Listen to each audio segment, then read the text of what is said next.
No matter how it played out, this was a tremendous intelligence failure for the National Security Agency.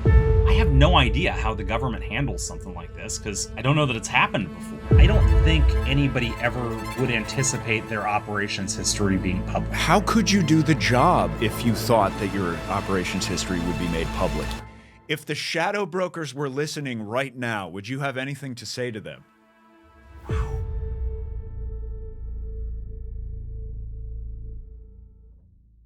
Jake, thank you so much for joining. Would you mind taking a minute to introduce yourself and talk a little bit about your background?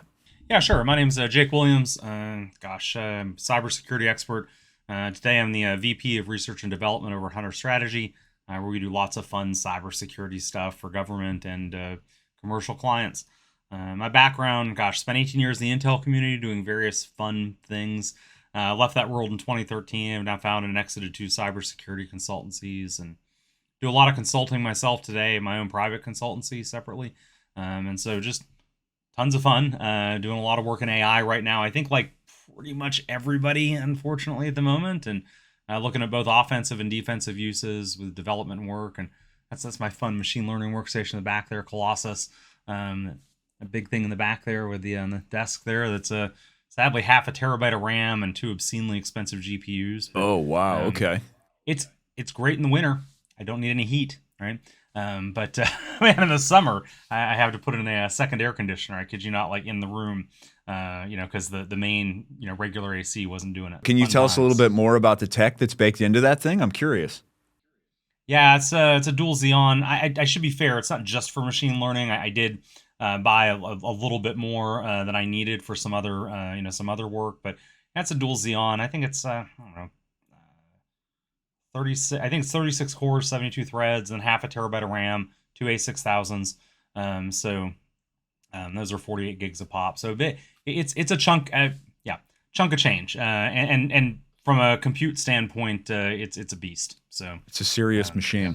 Cybernews has collaborated with you on a couple other really big explainers for us. Operation Shady Rat. We did one about the zero-day market. And we're super excited because we have one that we're coming up on here. And it's on this mysterious case that's a topic we've been wanting to cover for a long time, the shadow brokers. Could you give us a little thumbnail about what this case was all about? Yeah, so there was this group, never before heard from, never heard from again, right? They ultimately showed up on the scene in, I think that was late 16 into early 17. And they showed up and said, hey, we're going to go dump NSA's trade secrets and tools they're using to perform, hacks against other nation states and other intelligence targets. When they first did their dumps, they shared some stuff that was very interesting, but it wasn't the crown jewels, and they allegedly offered those for sale, right? Said, oh, we're having a bidding, war. Send a bunch of crypto over here if you want to participate. Ultimately, ended up releasing the tools, saying they just didn't get any high enough bids.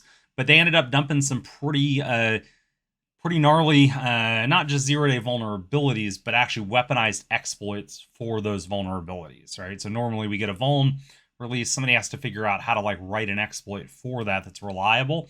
Here they just dumped the actual exploits themselves. And I should note, technically at the time they dumped those back in April 17. The big vulnerability, the one they called Eternal Blue, was technically patched the month before, but folks still have trouble patching in a 30-day window, right?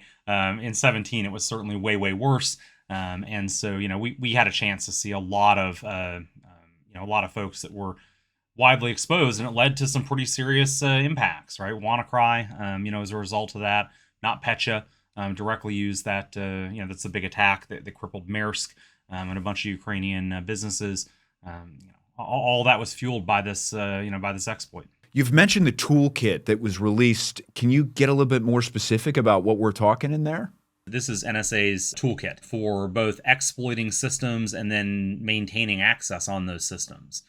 So the common, name for this in the industry, including like the work I do with the breach attack simulation, systems, it's an implant, right, that we're persisting on a target, staying on a target, and collecting intelligence from. And so it's an implant to you, it's malware to everybody else, right?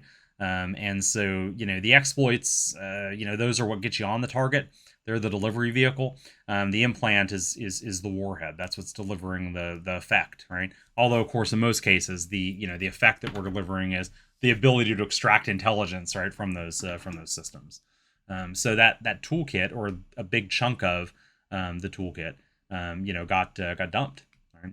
And of course, that creates huge operational problems, right? Because anywhere you've got that deployed, you've got to go pull that off, because that thing that wasn't detectable before, every endpoint detection response, every antivirus, they've all got a signature for it now. They know what to look for.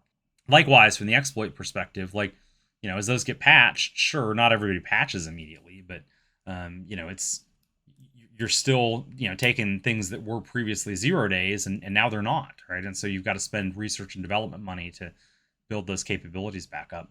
Can you talk about where you were working at the time that the shadow brokers made their first public posting? Yeah, so I have my own consulting business. We were actually doing I think it was a ransomware engagement. I know it was instant response. I remember I was on site with a client with a couple of my incident responders when we first saw the first dump. And I remember, kind of taking a couple of minutes out. And I'm like, hey, keep working this. I want to go do a quick look and verify that, does this look legit, right? And I got to tell you, yeah, I think it looks legit. And I don't think there's any argument about that, right? There's open FBI probes into who are the shadow brokers. So if it wasn't really stolen, data and stolen tools, there would be nothing for them to investigate, right?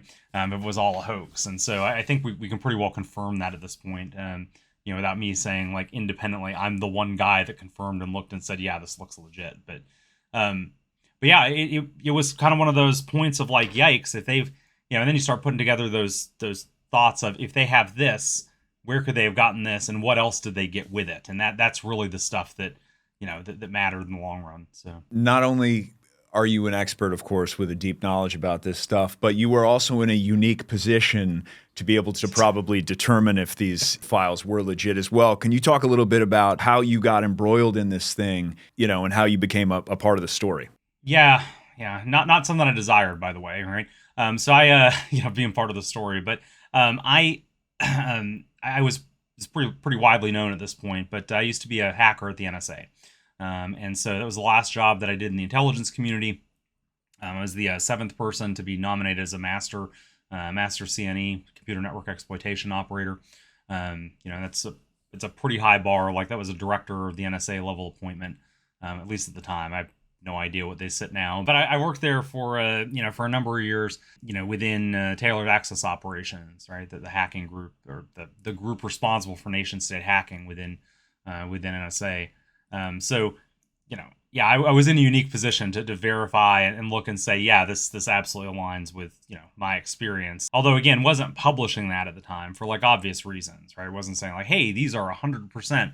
I know this is real. How I got embroiled in the story was, publicly opining on and saying hey,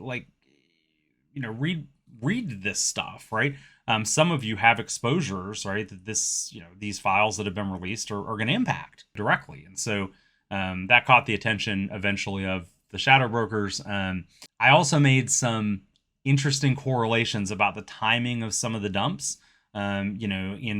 basically tying back to, Russia's involvement in Syria, and the Syrian conflict at the time, and highlighting that there were some, pretty clear correlations there. Correlation, of course, not equal to causation.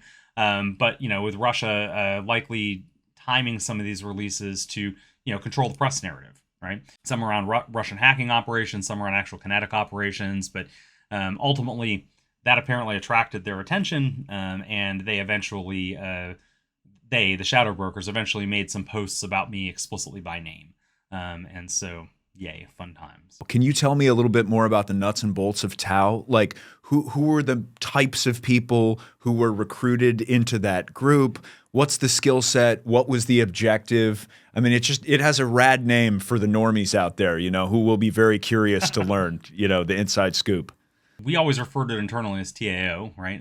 So anybody outside that was Tau, we were okay, yep, clearly not one of us type TAO, thing. okay, but noted. Yeah, all good, right?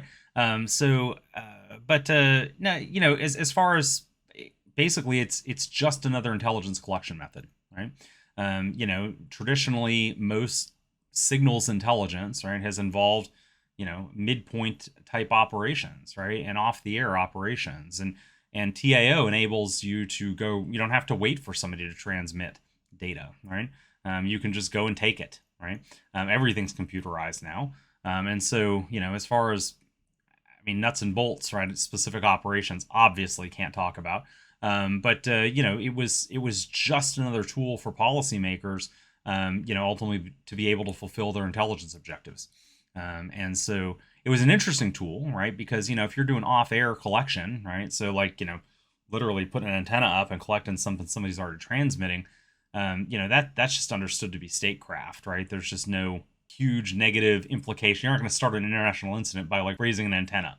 But certainly, right, you can with direct hands-on keyboard hacking, because look, despite your best efforts, right, you can not mean to cause an issue, but you can cause an issue, right? You can topple a server over that, was performing while you're trying to collect intelligence, right? And so that kind of stuff can have real-world impacts. So the type of people they recruited were folks with very, very heavy attention to detail. I actually heard somebody once refer to it as weaponizing autism. But ultimately, heavy attention to detail, folks that could work with very, very strict processes, because you don't want somebody cowboying if, the result of that can be, again, an international incident, right?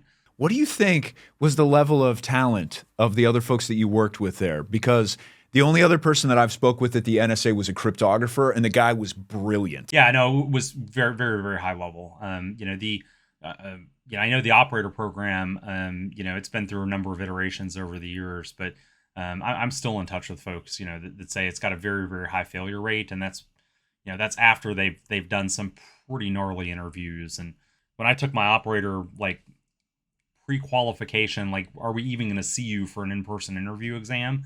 It was a 3-hour written, literally pencil and paper written exam, and I took it back to the person who had been kind of my sponsor in, if you will. I took it back to her and I said, "I'm so sorry I wasted your time." Right? Really? It was that. Oh yeah, it was that level of crazy. I was like, "I'm sorry I wasted your time." There's no way. There's just no way. I'm I knew maybe. I don't know what percentage I want to throw on this, but if it had been a graded paper on a 0 to 100 rubric, I fail at 100 times out of 100. Oh my goodness! Question. Wow. So, I later found out it's designed to do that, right? To test what are the actual limits of knowledge, right? And also how do you think through? It's not Kobayashi Maru style, but there's way more. One of the consistencies that I kept seeing, throughout the training is they'll throw way more at you than you can possibly handle in the time that you have to do it.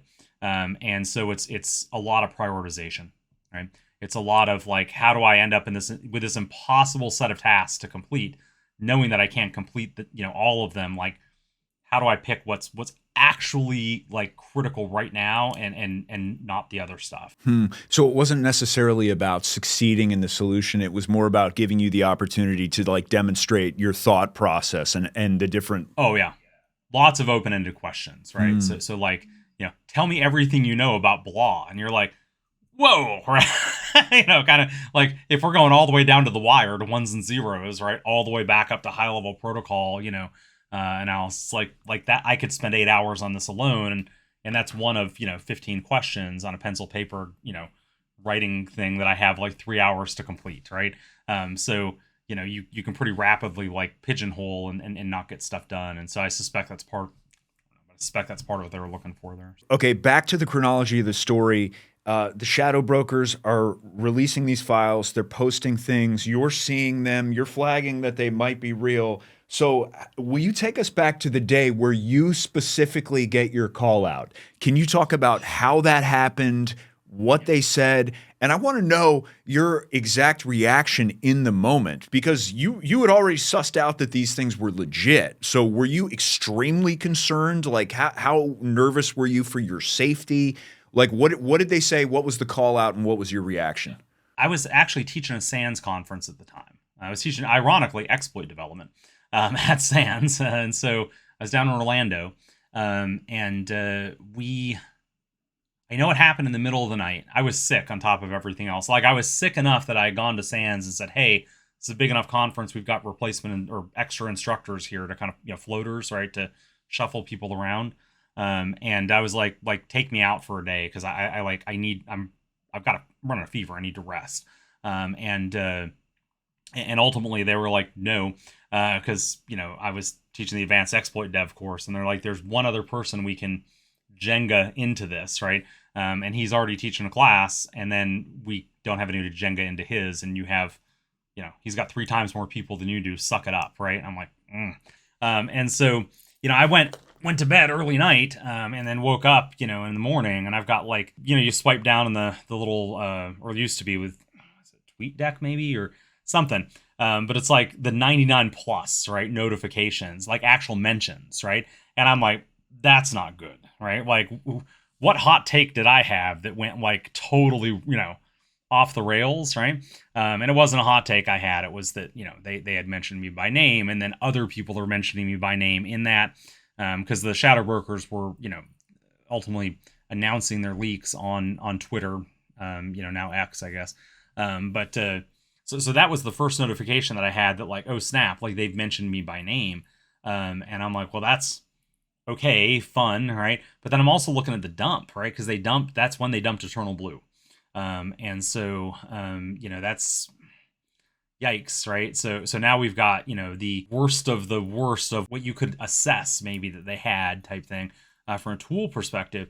So like we've got this going on, and simultaneously I'm like, I have to go to Sands now and say like, I have no idea how the government handles something like this, because I don't know that it's happened before, right? I mean, shadow brokers in their post noted, they're like, since Jake likes to run his mouth about us, we're going to run our mouth about him, right? He's one of the hackers, at NSA. They talk around a lot of stuff where it's very clear they have intimate knowledge of TAO's operations, right? And so that was the first time as they started talking that it was clear they weren't just dumping tools, right? That they hadn't just stolen a tool set, that they actually had some level of pretty intimate knowledge about ops.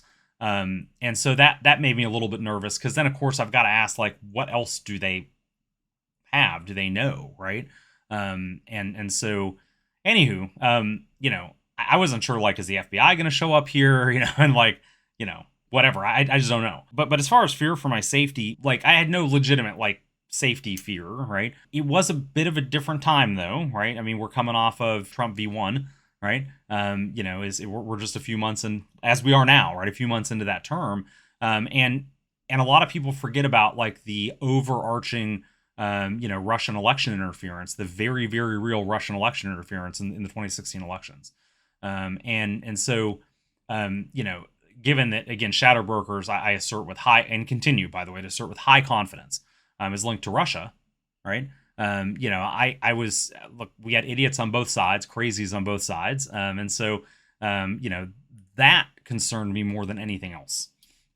Somebody being like, oh, well, Jake, right? Oh, look at him. He's somehow involved in this. And I had people actually come out of the woodwork, right, over the next several weeks, saying like, that's just you. You're the shadow broker, right? And you're trying to get everybody off your trail by talking about them and then outing your. And I'm like, that's like lunacy, like level, of conspiracy theories. But they were very real, and there are things that I had to address that with a couple of clients. So I understand the timeline, and maybe we need to keep this gray, but the stuff that they had access to, that they apparently have some inside knowledge of TAO about, is that backward looking? Because you have some separation from that because you're doing this new thing now, right? I was going to say, so you've been out of this thing for a number of years at this point when this, right, like, it gets dredged back up. Yeah, absolutely, right? And so, I've been out for, again, a solid 4 years. And so, I mean, obviously, like, I can't tell you whether the knowledge stops at that point, right? Because, of course, they're talking around stuff that the vast majority of folks are like, listen to that broken English. And it's like, well, sure, but it's not all broken English, right? That they're posting. Some of it is, them alluding to cover terms and relating those in context. And so, obviously cover terms that got stood up after I left, I would have no knowledge of. So maybe there's stuff I didn't pick up on, right? I can just look and say, hey, I saw a bunch of stuff that made me confident that it wasn't just, like, and I don't mean to like, downplay them stealing NSA's hacking tools, right? But it was more than that. It was clear to me it was more than that they had access to. You brought up the broken English a couple times, and there was a shade of it that felt like very stereotypical, broken English, almost like it was performative. Was there ever a point where you were kind of dubious if it was a show, if it was part of like theatrics, or immediately were you pretty sure that it was real?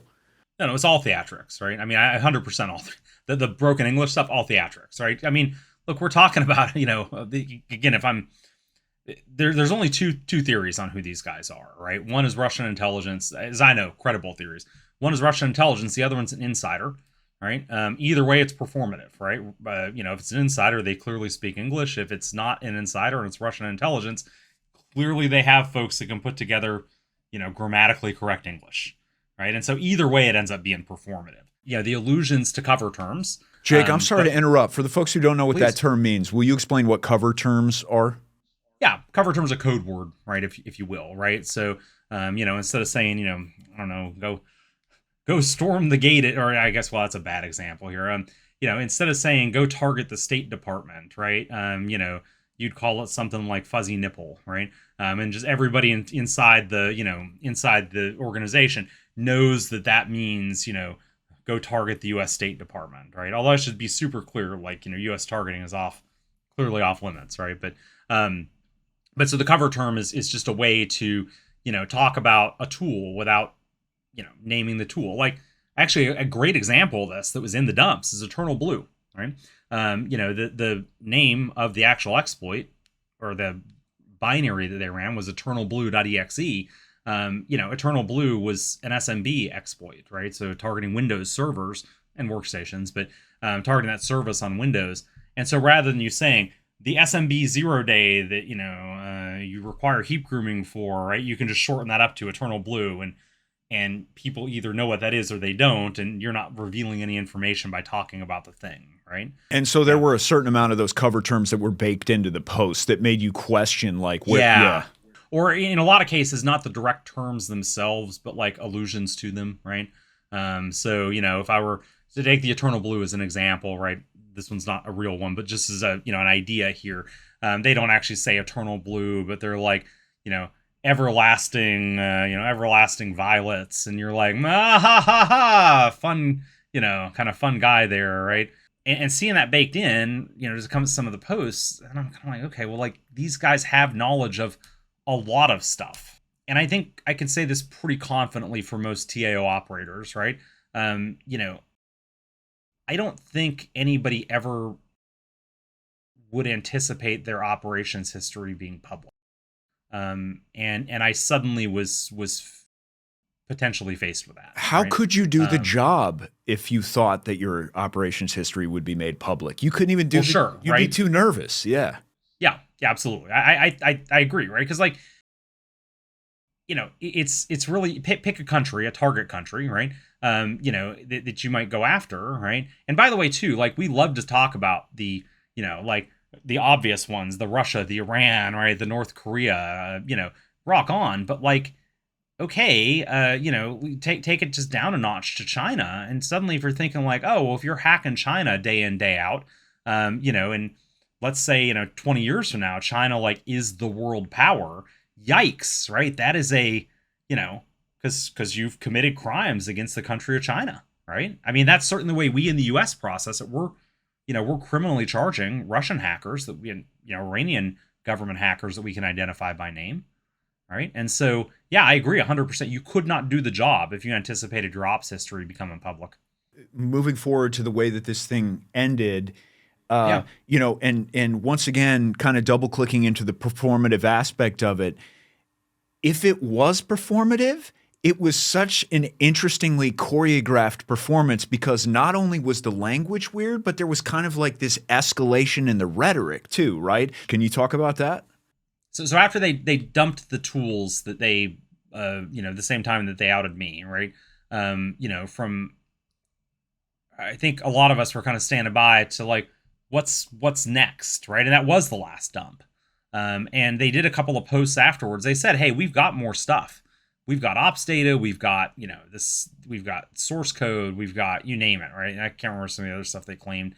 Again, like, I don't think the offers for sale were ever credible. I think those were always a cover, but still, like, I chatted with some other folks that were former operators as well that were like, what's next, right? Instead of any what's next, it ended up just, as far as dumps, it just ended up being a few more posts, at least mockingly offering the tools for sale. And then, again, there was I know there was one post that came out like that was almost exclusively about me. If there were any other operators that had, former operators that had ever thought about speaking out publicly about these folks, I can't fathom that didn't have a deterrent effect. It certainly would have for me. If the reason for these leaks was not financial, as was the auspices of the original posts, what was the motive, do you suppose? Look, first off, it's not financial, right? I want to be like super clear here, right? Some folks have said like, oh, it was an insider and he really wanted to get $1 million and whatever. Eternal Blue is it is an exquisitely complex, vulnerability and could have sold easily for $1 million by itself. They could have gone, and sold that legitimately, brokered it through a vulnerability like a zero-day initiative or what have you. Obviously not saying this is a stolen NSA tool, right? But they could have brokered that one alone, right? Through one of the vulnerability hunting firms for, I'd assert with high confidence, $1 million. Like, it was just exquisite. They'd have found a buyer for it. And that's of dozens of exploits, many of them 0 days, right, in the package that they dumped. Financial was not the motive, right? Because there is no intersection in the Venn diagram between people smart enough to have access to this stuff and steal it and people too dumb to figure out how to monetize it, right? That's the Venn diagram. There's no overlap. So I'm going to take finance out for a minute, right? And that then we get into, okay, you're not financially motivated, right? If you're ideologically motivated, you do it in a way that hurts NSA, I suspect, a lot more. Certainly this didn't make NSA look great, right? But, there's certainly ways to go target, them and likewise the US, right? A lot more than getting into this looks like their stuff and, calling out equation groups specifically and kind of leaving some words unsaid there, right? For folks to connect. And so again, I don't think it's an ideological motive. And so now I've got to step back and say, okay, this is a nation state, right? Because I'm kind of down to like what's left, right? It's not a private individual, right? Because private individual, financial, ideological, nothing else. And so, if I come back to a nation state, it's got to be a big one, right? And the reason it has to be a big one is you have this amazing tool, right? Just amazing tool. And the only reason you release it publicly is if you can't use it. You've got an amazing tool too. You don't need this one, right? You've got your own set of tools. But releasing it does two things, right? Releasing it publicly does two things. It does lots of things, but two very, very important things in that, in that analysis. One is it robs, presuming you're tying this back to NSA, and as a nation state you certainly are, it robs NSA of the ability to use it, right? Because it gets patched, right? And you are now hitting them where it hurts, where they have to go, right? And go buy from an exploit broker or research their own or what have you to replace this thing in their toolkit. But the second big thing that it does is it sets their network exploitation program back, right? Because you're releasing their implants too. And one of the things a lot of folks forget about in network exploitation ops, like at a nation state level, is operators, the folks on keyboard, are a finite resource. And they can either be going and collecting intelligence from existing targets or going and exploiting new targets, right? Or running around replacing, right, and trying to save some of the accesses they already have because their tools just got burned. Now, if you're a really good nation state, right, then you are turning the dials up to 11 on the monitoring as you do this release to see who's in your network trying to run around replacing this stuff too, right?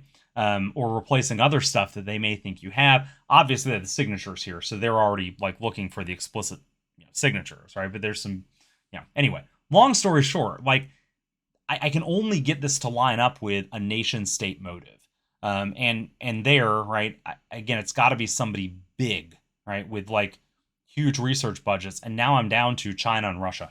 Can I try to pin you down on a little bit more specificity inside of Russia? Is like there a specific group you think might have been responsible? I don't have that level of visibility, right? Nor do I really think it matters. I know a lot of the times, like we try to fight around, like, is this SVR or GRU? And honestly, like, I just don't care, right? It's granted in Russia, there's some really complex politics. I get that, right? But at the end of the day, like, they're operating, on the behalf of the Russian state for the benefit of the Russian state. So who it is in Russia kind of matters a little bit less than, it's at the behest of the Russian government. So you're waiting for the other shoe to drop.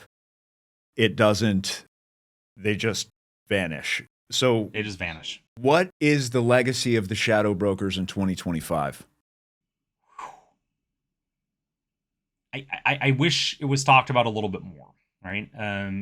This was look, no matter how it played out, this was a tremendous intelligence failure and a tremendous security failure.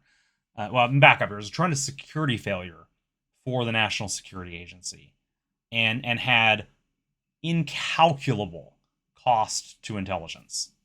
That we've not had a public accounting for this, right? To me is just, I'm not saying I want like somebody to, this isn't like somebody's got to take the responsibility for this, but I think it is something we need to have a broader public discussion about, because I don't know the total amount of damage for WannaCry in monetary terms. But a good friend, Tara Wheeler, did a study where, she identified that a number of people likely died because of WannaCry as it shut down, dispatch in the UK, for like ambulances in London and Manchester and a couple of other large regions, and so just highlighting as a proximate cause, right? The cyber operation, had real world life safety impacts. Not to mention, again, the numbers in calculus, it has to be in the hundreds of millions, if not billions of dollars of economic damage, from WannaCry alone. Then you get to Maersk, right, and not Petya, right, and that's another, granted, it's not U.S., right? I get where we can kind of step back and go, well, not our problem, right? Even though Maersk, huge shipping company, and we certainly had lots of goods spoil on Maersk ships that they couldn't route appropriately. This is something that is caused by a security failure at NSA, and there's not been a public accounting for what happened. How do we make sure it never happens again, right? So the American people are never impacted like this. And so, from a public perspective, again, I have no idea what's gone on behind closed doors. I'm out of that world, right? I'm sure there were some very stern conversations with elected officials, right? Or maybe elected officials having stern conversations the other direction, make sure this never happens again. There's never been a public accounting for the victims, right? And there are a lot of US-based victims of this. So the legacy of the shadow brokers, I think, honestly, is one of, I hate to use the word, cover up, because that sounds so like, ominous, right? And intentional. But I do feel like we swept a lot under the rug, where it's like, hey, let's not publicly account for this. Let's not talk about how we're going to do different. Obviously, like, I don't think we know for sure. We'd have publicly said so. Nobody's been charged with this, right? We file charges against DOJ file charges against Russian hackers all the time, right? So it's not like they wouldn't have charged these folks with the involvement in the shadow brokers. I think it is something very much that NSA would love to be able to come and say, book closed, FBI too, definitely, right? That hasn't happened in now almost a decade is, I think, pretty telling, right? I don't think we know what happened, right? And that's kind of scary, because I will assert with extreme confidence that there is another tool set today that could be leaked again today, right? And could cause similar damage again. And speaking of accountability, if viewers want to know a little bit more about some theories of how that original toolkit may or may not have been leaked, our explainer dives into some of those, and it's a great thing to watch. So make sure to watch that video. But the other thing I want to ask you about is, you mentioned potentially becoming a target for foreign countries who could potentially indict the names that were released from the leaks. Are you nervous to travel abroad and things like that? Oh yeah, there are definitely, look, there were already countries that, for obvious reasons, I wasn't gonna, go land in, right? Just because of the work in the intelligence community, period. But yeah, they're like, I absolutely will not connect through Hong Kong at this point. I won't overfly, Iran, Russia, China, um, any of that. And before anybody says, well, like, why would you overfly Iran? It turns out, like, if you're going to Sri Lanka, right, connecting through the Middle East, that's kind of the route. And likewise with Russia, right? Like, if you were, for, instance, flying from, Frankfurt to Tokyo, the obvious way to go is east, right? Unless you really don't feel safe overflying Russia. I don't think for a minute any of these countries would be like, hey, force a plane down. This is not like Belarus kind of, situation.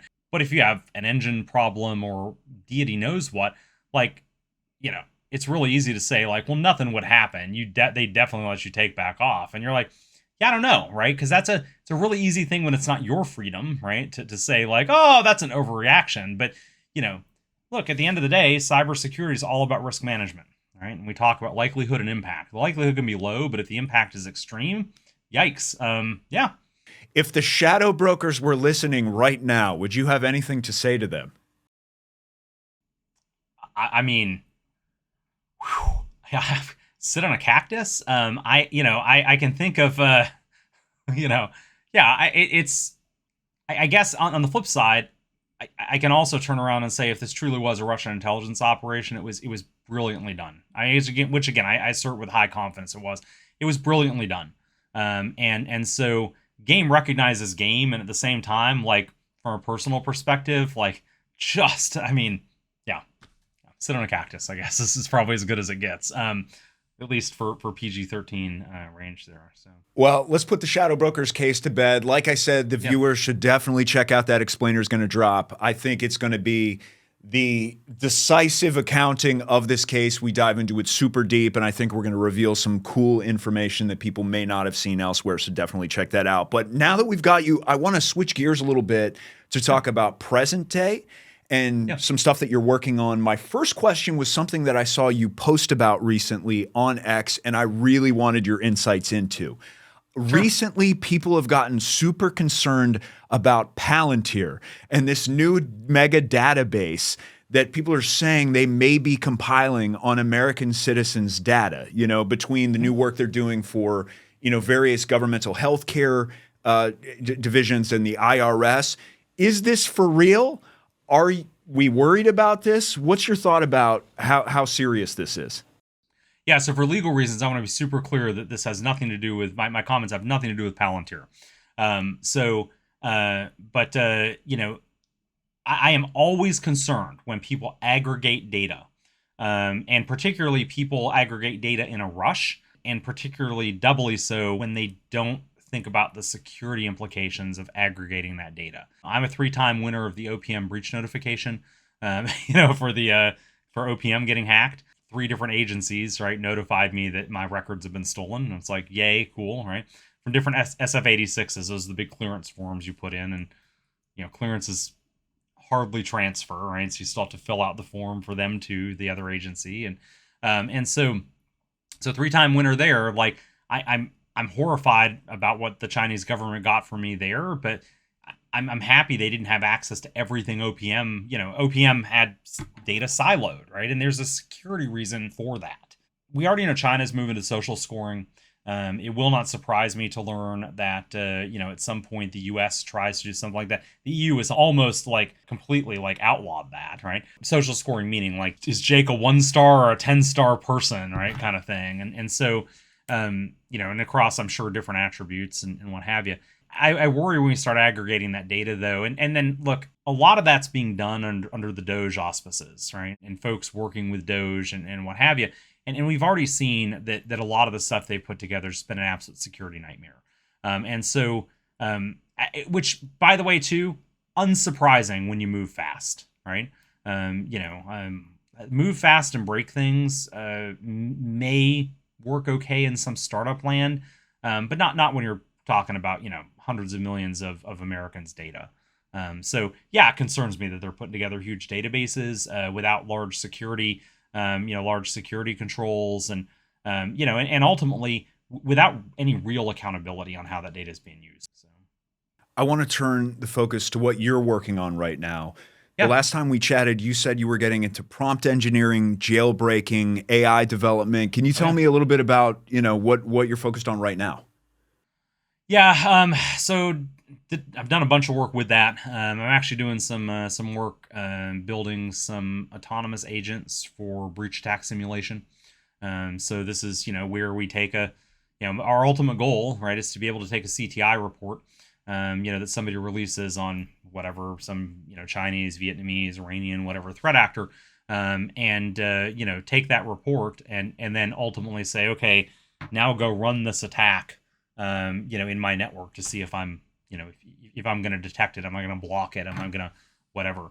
And so one of the first problems with that, one of the biggest problems with that, is that most threat intelligence reports don't have that level of fidelity to be able to get you directly to, here's how to go execute that hack. And so there's a lot of expert knowledge going in along with the AI, but that's what I'm working on right now. Well, the audience loves you, Jake. Every video you do with us performs like top. So really appreciate you doing this. Is there anything else you want to plug before the end of the call? Anything you're working on? Anything you want the audience to know about? Gosh, I don't know. I guess I'll be back at DEF CON again this year, working there. We got the Malware Village coming back for its second year. I'm super excited about that. And let's see what else. Otherwise I know other conferences besides DEF CON. I'll be out at Wild West Hacking Fest in Denver in October, and then again in October in Salt Lake City at SaintCon. And so you can see me either of those places. I'm not speaking at DEF CON. The other two I am. I'm working DEF CON. So that's, I hope we can connect with you while we're there. Yeah, definitely stay in touch, man. Happy to help where I can. And yeah. We'll appreciate your time, awesome. Jake, and we'll talk to you soon. Enjoy. Thanks. Bye. If you enjoyed this episode of Private Chat, make sure to like and subscribe because we've got lots more hacking content and convos on the channel already and more in the queue for release very soon. Also, if you have any ideas for other guests you'd like to see us interview in the future, do let us know down below in the comments. Stay curious and off the radar. Bye.